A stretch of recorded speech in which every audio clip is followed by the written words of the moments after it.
Every day around the world, people unknowingly make decisions that end up affecting the rest of their lives. Taking a vehicle for maintenance, going on a family fishing trip, or simply sitting in the ocean and letting the waves crash over you can change your life in an instant.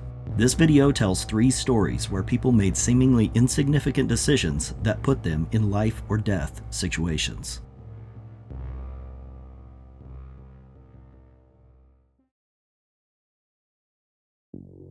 On the morning of July 9th, 2013, John Riggs and his family loaded up their fishing boat, which they called the Bathtub, for a family fishing trip. John Franklin Riggs was 46 years old and the owner of a workboat that he operated out of Rock Hall, Maryland for years. His sister Contessa and her 3-year-old son Conrad were on board, as well as their 9-year-old niece Emily, who was visiting from California. Furthermore, their father John Riggs was also on board. He was a 70-year-old retired commercial fisherman from Chesapeake Bay. Contessa and her brother John Franklin Riggs, the son who we will refer to as John in this story, grew up fishing with their father in Chesapeake Bay. They were all very comfortable on the water and familiar with the area of Tangier Sound. They were fishing off the coast of Deal Island and doing very well. They were catching tons of croaker and having a great time. However, the water was becoming choppy. There was a storm on the horizon, but it was heading east, away from them, so the weather wasn't bad. However, because of the storm, John and Contessa decided that it might be best to head back to shore. However, their father wanted to keep fishing, and he convinced them to make one more run. They were on the last run as the storm switched directions and started getting closer. The choppy seas slightly increased when all of a sudden a large wave crested the bow, dumping water into the boat and onto the family. The large wave was followed immediately by another, then another. Contessa grabbed 2 life jackets from a locker as her brother John grabbed a bucket and ran aft to bail the water. As Conrad, the 3-year-old, was already wearing a life jacket, Contessa began putting the first life jacket on Emily, but it was too late. 3 large waves crashed over the stern in quick succession, throwing the family overboard and capsizing the small boat. Fortunately, air was caught in the bow and the boat did not entirely sink. The bow was sticking out of the water, providing approximately a 3-square-foot island for the family to hang on to. Contessa finished securing Emily's life jacket, then her own. John and their father dove down and retrieved their own life jackets from inside the boat. They also dove into the boat in an attempt to find a radio, food, or anything that they could use to signal for help. But everything was gone. It had been thrown overboard and was now at the bottom of the Tangier Sound, and the tide was currently pushing them south out of the sound. It was sometime between 7 and 7:30 in the evening when the storm arrived. The rain poured down and lightning struck the water all around them. It was cold, and the children were shaking. As the storm raged, the adults pushed the children up onto the small portion of the exposed boat, but the waves crashed them off, back into the cold water. After fighting the wind and waves to keep the children out of the water, the storm subsided. The squall only lasted 10 minutes, but left the family battered, bruised, and freezing. Now everyone was soaked, and the children were shaking and crying. Conrad, only being 3 years old, was tiny. The low volume to surface area ratio of his body did not generate enough heat to fight off the cold, leaving him especially susceptible to hypothermia. As the sun set, it became colder and colder, and Conrad shook uncontrollably. Contessa knew that if hypothermia set in, Conrad would be the first to go. They had no lights and no way to signal ships. They would have to wait until the night, hoping that a fuel barge would see them. However, the barges were so well lit so that other boats would see them that it would be near impossible for anyone on board to see a small 3-foot section of skiff floating with a few people desperately hanging on. Any fuel barge was more likely to run over them than it was for anyone on board to actually see them. After hours, they had to give up on the idea that they would be spotted. The children took turns out of the water sitting on the small section of boat. Contessa would hold Conrad between her body and the boat, trying to keep him warm. John did the same with Emily. As the night carried on, their legs were stung over and over by jellyfish and sea nettles. Bioluminescent sea combs clung to the hair on their legs. At the same time that they were freezing from the cold, their legs were burning from the stings. It was miserable. But this was the least of their problems. Conrad was now shaking and crying. He told his mom over and over that he was cold, but there was nothing that she could do. They had all previously decided that it was too far to swim to shore, But John could now see the fear and doubt in Contessa's eyes. John again asked Contessa if he should try and make it to shore, knowing that it was unlikely, but it might be Conrad's only chance. Contessa just said no, but yes, so John swam off into the darkness. Shortly after John left, the tide turned. It was incoming now, pushing them to the north. They were quickly traveling north, every once in a while catching a glimpse of land and lights on a distant house. Minutes turned to hours. At the same time, John was swimming toward lights on the land. He could tell that the lights were getting closer, and this drove him to keep going. But as it became later and later, the lights went out, one by one. Now, there was only one left. He aimed for that single light in the distance and swam as hard as he could.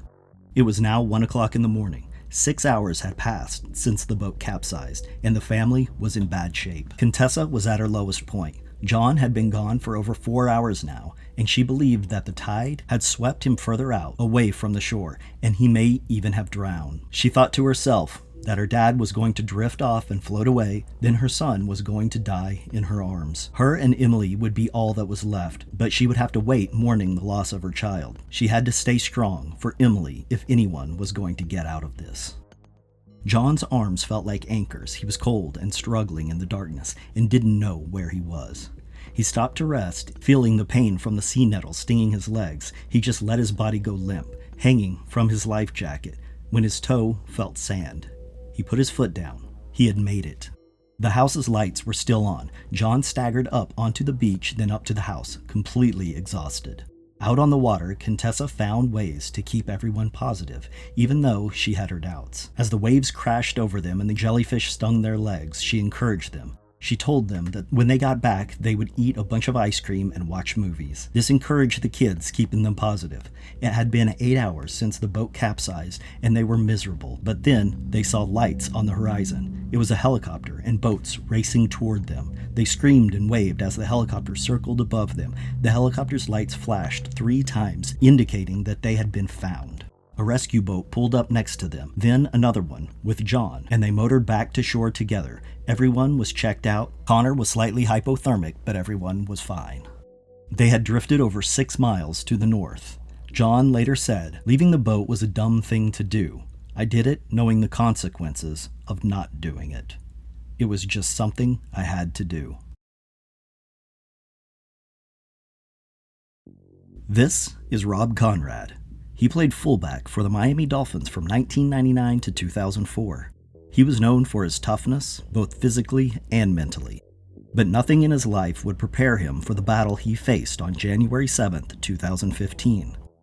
In 2015, Rob Conrad decided to take his boat for maintenance as he had an upcoming fishing trip planned with a friend and wanted to make sure that his boat was in tip-top shape. It was a beautiful day, slightly on the colder side, but still nice, and along the way he wanted to take his time and do some fishing on his own. So he motored out into the Atlantic and dropped a line. Around noon, he was approximately 9 miles offshore when he got a bite. He grabbed his fishing rod and felt that it was an extremely large fish. He leaned over and attempted to secure the fishing rod in the harness when a large wave rocked the boat. Rob lost his balance and fell overboard. Crashing into the water, he immediately thought that the boat was in idle and he could simply pull himself aboard. However, when he surfaced, he realized that the boat was in autopilot and cruising away. He was 9 miles from shore with no flotation device, and the only thing that he could see in the vast ocean was his own boat slowly leaving him behind. He immediately knew that he was in deep trouble. It was noon, so the sun was directly overhead, and he was far enough from the shore that he couldn't see land, so he didn't even know which direction was which. However, he knew his boat was heading east, so he just began swimming in the opposite direction. As the sun moved west, Rob followed it. In the first hours, Rob's mind was racing. He thought about his life insurance. Was his trust set up? Who would get what, and how would it be distributed? Had he truly taken care of everything upon his death? Most likely his body and his boat would not be found, and even if his boat was found, it was more likely to raise questions than provide answers. Just an empty boat in the middle of the Atlantic and a missing man. But the longer he swam, the more confidence built to believe that he might be able to make it. By his own estimate, he thought that it would take about 10 hours to make it to shore. He was not going to let his daughters, who were ages 8 and 10 at the time, grow up without a father, so he fought on, through 6-foot waves, bobbing up and down and taking breaths whenever he could. At one point, a wave came crashing down and forced him 10 feet underwater. But instead of breaking him, he thought about his grandfather, who had passed years before, and imagined his grandfather encouraging him. He continued on. As night fell, approximately 8 hours after he fell off the boat, the waves kept smashing, but now he couldn't see them. However, as he crested each wave, he could see lights on the shore in the distance, which drove him. The longer he swam, the closer the lights became, so he knew he was making progress. Then he saw lights from helicopters in the sky, with spotlights searching for him. His wife had called the Coast Guard. The Coast Guard was now out looking for him. However, his wife thought that he had left from Boca Inlet, but he had gone fishing, so he actually left from Hillsborough Inlet. The Coast Guard was searching in the wrong location. They were approximately 10 miles too far north. He watched them search for a while. Then they all left, except one helicopter that stretched further to the south. That one single helicopter that had drifted off to the south was now directly over him, and the spotlight shined right on him as he waved and screamed. Then the spotlight moved on, and the helicopter disappeared into the distance. They didn't see him. At this point, he knew that he was truly on his own and was still, by his estimate, 6 to 7 miles offshore, and it was now the middle of the night. This was when he made a final decision. He was going to make it to shore no matter what. He again started swimming for the lights. He saw lights from below. It was jellyfish. He kept swimming. At one point, a shark circled and checked him out, then left. He kept swimming. Then he heard a loud but distant crashing in the water. He was certain it was a frenzy of sharks coming to eat him.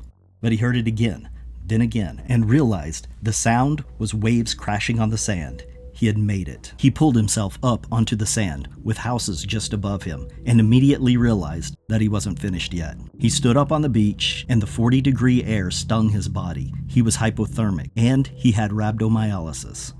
This is when damaged muscle releases proteins and electrolytes into the blood, which can cause damage to the heart and kidneys, resulting in permanent disability and even death.